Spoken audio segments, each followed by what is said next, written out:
Hi, it's Conrad here with another edition of 321, where I take 3 minutes or less to make 2 points about one topic. And in this second episode in the series on race, I'm sharing part of my story of how this issue came to mean so much to me. And our 3 minutes starts right now, so let's jump in. In the fall of 2008, I made a completely unplanned career move, and I took a job teaching at a local public middle school. As of this filming, I'm in my 12th year, and have been splitting time at the middle and the high school for now about 7 years or so. The vast majority of my students are African American, and this was the first time in my life, at age 34 at the time, that I was part of any type of ongoing situation where I was in the racial minority.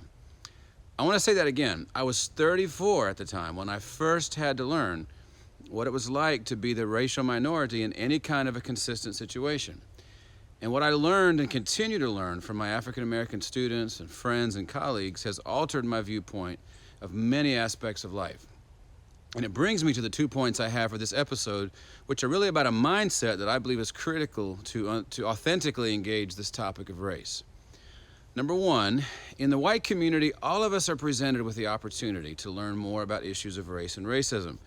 It may be a life experience, it may be something you see or hear, it may be watching this episode now, but the opportunity will happen and questions will enter your mind.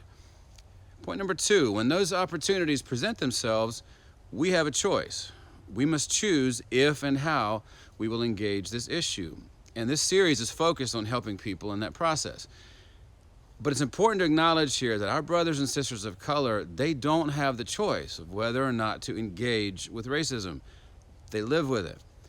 But for most people who look like me, we have the advantage of being able to opt in or opt out of really digging into the realities of racism in our society or not. We can comfortably live our lives without racism working against us. We have to choose to learn about it in any significant way. I've often heard or read where people are asking, well, why keep talking about racism? Isn't that just stirring things up from the past? And my answer to that is that you can only ask that question if dealing with racism is a choice for you. If you're like me and you can choose whether or not to wrestle with it, then you live inside an arena of advantage that does not include everyone in our society. And we'll talk about that advantage in several episodes from now. So to wrap it up, here's my challenge for this episode. Will we opt in on this issue? Will we choose to be willing to think new thoughts and hear new voices and see new things? And I sure hope our answer is yes. And everything else we'll talk about in this series flows out of this important choice of whether or not to really engage. We're out of time, but I hope this gives you something to think about. I'd be honored if you'd subscribe to the channel and share any videos you find helpful. If you'd like to get in touch, you can reach me at cweberspeaking@gmail.com. Keep being awesome, and I hope to see you next time.